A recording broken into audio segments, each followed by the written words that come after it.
తెలంగాణ ప్రభుత్వం 7 నుంచి 4 కొత్త పథకాలు అమలు చేయనుంది. ఈ నేపథ్యంలో సంక్షేమ పథకాల అమలుపై మంత్రులు, అధికారులతో సీఎం రేవంత్ రెడ్డి సమీక్ష నిర్వహించారు. ఇంటిగ్రేటెడ్ కమాండ్ కంట్రోల్ సెంటర్లో సీఎం రేవంత్ రెడ్డి సమీక్షకు మంత్రులు తుమ్మల, ఉత్తమ్, పొంగిలేటితో పాటు అధికారులు హాజరయ్యారు. ఇక దీనిపై మరింత సమాచారాన్ని మా కరెస్పాండెంట్ వేణు అందిస్తారు. వేణు, తెలంగాణ ప్రభుత్వం రేపటి నుంచి 4 కొత్త పథకాలను అమలు చేయనుంది. ఈ నేపథ్యంలో అధికారులతోనూ అలాగే మంత్రులతోనూ సమీక్ష సమావేశం నిర్వహించారు సీఎం రేవంత్ రెడ్డి. దీనికి సంబంధించి పూర్తి సమాచారం ఏంటి? ముఖ్యమంత్రి ఈ నెల 26 నుండి 4 కొత్త పథకాలను ప్రారంభించాలని చెప్పి నిర్ణయించారు. అందుకు సంబంధించి కాసేపటి కిందటే కమాండ్ కంట్రోల్ రూమ్ లో ఇందుకు సంబంధించినటువంటి సమీక్షా సమావేశం నిర్వహించడం జరిగింది. ఈ సమావేశంలో మంత్రులు, డిప్యూటీ సీఎం కూడా పాల్గొన్నారు. ముఖ్యంగా ఈ నెల 26 నుండి రైతు భరోసా, ఇందిరమ్మ ఆత్మీయ భరోసా, రేషన్ కార్డులు, ఇందిరమ్మ ఇండ్ల పథకాలకు సంబంధించి ఈ 4 పథకాలు కూడా ఈ నెల 26 నుండి ప్రారంభిస్తామని గత కొద్ది రోజుల కిందటే ముఖ్యమంత్రి చెప్పడం జరిగింది. ఇందుకు సంబంధించి గత కొద్ది రోజులుగా చూస్తే ఏదైతే రాష్ట్ర వ్యాప్తంగా కూడా ఈ గ్రామ సభలు, వార్డు సభలు కూడా నిర్వహించి ఎవరెవరైతే అర్హులు ఉన్నారో వారందరినీ గుర్తించే ప్రక్రియ కూడా ప్రారంభించడం జరిగింది. ఇప్పటికే ప్రజాపాలనలో దరఖాస్తులు పెట్టుకున్న వారిని కూడా మేము పరిగణలోకి తీసుకుంటాం. ఇక ఏదైతే ఎవరెవరికి ఏ అవసరం ఉందో వాటికి అప్లై చేసుకోండి అని చెప్పి గత కొద్ది రోజులుగా రాష్ట్ర వ్యాప్తంగా కూడా ఇటు వార్డు సభలు నిర్వహించడం జరిగింది. ఈ వార్డు సభలో వచ్చినటువంటి అప్లికేషన్లోనే ఇప్పుడు కంప్యూటరీకరించిన తర్వాత ఎంతమంది ఏ పథకాలకు అప్లై చేసుకున్నారు అనే దానిపైన కూడా ఈరోజు మంత్రులతో ముఖ్యమంత్రి చర్చించడం జరిగింది. ముఖ్యంగా రైతు భరోసాకు సంబంధించి సంవత్సరానికి 12,000 ఇవ్వాలని చెప్పి రాష్ట్ర ప్రభుత్వం ఇప్పటికే నిర్ణయం తీసుకుంది. ఇక మరోవైపు ఎవరైతే భూమి లేనటువంటి పేదలు ఉంటారో వారు ఇప్పటికే ఉపాధి హామీ కూలీల కింద ఎవరైతే గత ఏడాది 20 రోజుల పాటు పనిలో పాల్గొన్నారో వారికి ఇందిరమ్మ ఆత్మీయ భరోసా పథకాన్ని అమలు చేయాలని చెప్పి రాష్ట్ర ప్రభుత్వం నిర్ణయం తీసుకుంది. ఇక మరోవైపు రాష్ట్ర వ్యాప్తంగా కూడా రేషన్ కార్డులకు సంబంధించి గత కొద్ది రోజులుగా కొత్త కార్డుల కోసం డిమాండ్ చాలా పెద్ద ఎత్తున ఉంది. ఇందుకు సంబంధించి కూడా రాష్ట్ర ప్రభుత్వం రేషన్ కార్డులు కూడా ఎవరైతే అర్హులు ఉంటారో వారందరికీ కూడా ఇవ్వాలని చెప్పి ఇప్పటికే గ్రామాల వారీగా కూడా వార్డు సభలు నిర్వహించి ఇప్పటికే గత కొద్ది రోజుల కిందట కులగణలో పాల్గొన్నటువంటి వారందరి నుండి కూడా ఎవరైతే అర్హులు ఉన్నారో వారిని కొంతమందిని గుర్తించి వాళ్ళని వెరిఫై చేసే ప్రక్రియ కూడా ఇప్పటికే ప్రారంభించింది. మరోవైపు ఈ పథకానికి సంబంధించి రేషన్ కార్డులకు ఎవరికైతే ఇంకా అప్లై చేసుకోలేనటువంటి వారు ఉన్నారో వారు కూడా అప్లై చేసుకోవాలని చెప్పి ఇక రాష్ట్ర ప్రభుత్వం చెప్పింది. ఇక మరోవైపు ఏదైతే ఇందిరమ్మ ఇళ్ల పథకము ఎవరికైతే ఇల్లు జాగా ఉండి వారికి 5 లక్షల సహాయం అందించాలని చెప్పి రాష్ట్ర ప్రభుత్వం నిర్ణయించింది. ఇక ఎవరికైతే ఇళ్ల స్థలాలు కూడా లేనటువంటి వారు ఉన్నారో వారందరినీ గుర్తించి ఇక రాష్ట్ర వ్యాప్తంగా కూడా ఎంతమంది ఇళ్ల కోసం చూస్తున్నారో అనేది లిస్ట్ క్లారిటీ రాగానే వారికి కూడా ఈ ఇందిరమ్మ ఇళ్ల పథకం కింద సహాయాన్ని అందించాలని చెప్పి రాష్ట్ర ప్రభుత్వం భావిస్తుంది. ఈ 4 పథకాలకు కూడా రేపు వివిధ ప్రాంతాల్లో మంత్రులు, ముఖ్యమంత్రి ప్రారంభించనున్నారు. Right, thank you Venu.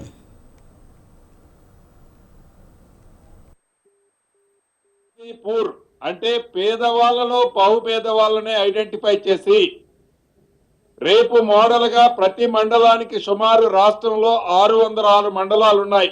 Hyderabad పరిధిలోని మిగతా 16 మండలాలు తీసేస్తే ఈ 606 మండలాల్లో ప్రతి గ్రామంలో అర్హులైన ప్రతి ఒక్కళ్ళకి ఈ 4 స్కీములు ఇచ్చే దాంట్లో భాగంగా ఇందిరమ్మ ఇళ్ల కార్యక్రమాన్ని కూడా ఇవ్వబోతున్నాం. ఇది నిరంతరము జరిగే ప్రక్రియ. ఏదో ఒక్కసారి ఇచ్చి గత ప్రభుత్వంలో లాగా అక్కడ ఒకటి ఇచ్చేసి తూచనే ప్రభుత్వం కాదు. ఇది మాట ఇస్తే తప్పే ప్రభుత్వం కాదు. ఆర్థికంగా ఎన్ని ఇబ్బందులున్నా రాత్రి పగళ్ళు మన ఫైనాన్స్ మంత్రి వర్యులు పరిపరి విధాలు ఆలోచించి చెప్పిన ప్రతి మాటని పేదోడికి అందించాలనే తాపత్రయంతో ఈ ప్రభుత్వం పనిచేస్తుంది అనేది ఒక్కసారి ప్రతిపక్షాలు మంచిని ఒప్పుకోలేకపోతే మంచిది, కానీ మంచిదాన్ని చెడుగా చిత్రీకరించి వాళ్ళు మరింత పలసన కావద్దని కూడా ఈ వేదిక మీద నుంచి వారికి సూచిస్తున్నాను.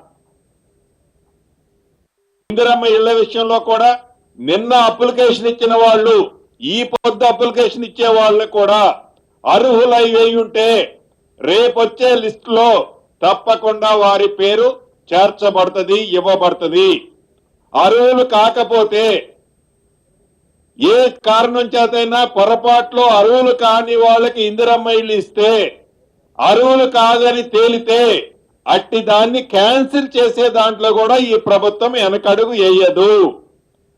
రాష్ట్ర వ్యాప్తంగా ఉన్న మీడియా మిత్రులను కూడా రిక్వెస్ట్ చేస్తున్నాం, అర్హులు కాని వాళ్ళుంటే ఈ ప్రభుత్వం దృష్టికి మీరు తీసుకురావాల్సిన అవసరం ఉంది. ఎందుకంటే మీరు కూడా ఈ ప్రభుత్వంలో భాగస్వాములు.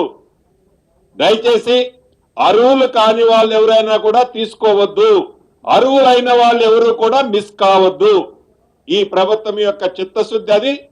రాష్ట్ర ప్రజలందరికీ ఈ 4 కార్యక్రమాల్లో ఏ రకమైన డౌట్ అవసరం లేదని, ఈ ప్రభుత్వానికి చిత్తశుద్ధితో ఇచ్చిన ప్రతి మాటల్లో భాగంగా ఇటు రైతన్నల్ని అటు పేదవాళ్ళకి భరోసా ఇచ్చే కార్యక్రమంలో ఈ కార్యక్రమాలని ప్రతిష్టాత్మకంగా చేస్తున్నాం. కాబట్టి ప్రతి గ్రామంలో ఇప్పటికే గౌరవ మంత్రులు ముఖ్యమంత్రి గారితో సంప్రదించి బయటకు వచ్చే లోపే విపరీతమైన ఫోన్లు, అన్నాయి మంచి నిర్ణయం తీసుకున్నారు. గబగబా వాళ్ళు ఏదైతే ప్రతిపక్షం వాళ్ళు ఇంక ఈటం లేదు మీరు మాటలే చెప్తున్నారు అనుకుంటూ వస్తున్నారు. నిర్ణయం తీసుకోవటం కంటే నిర్ణయాన్ని ఇంప్లిమెంటేషన్ చేయటం, ఆ చేసే ఇంప్లిమెంటేషన్ లో పేదవాళ్ళకి అందటం ప్రధానమైన ఉద్దేశం. కాబట్టి 2-3 రోజులు లేట్ అయినా పేదవాడికి ఇవ్వాలి, నిజాయితీగా ఇవ్వాలి, ఏ రకంగా పారదర్శకంగా ఇవ్వాలి, అది ఏ రకమైన పైరవీలు లేకుండా ఇవ్వాలని ఈ ప్రభుత్వం ఉంది. కాబట్టి దయచేసి ప్రజలు కూడా అర్థం చేసుకుంటారని, అర్హులైన ప్రతి వాళ్ళకి ఈ అన్ని స్కీములు అర్హులైన వాళ్ళందరికీ అందుతాయని తెలుపుకుంటూ సెలవు తీసుకుంటున్నాను.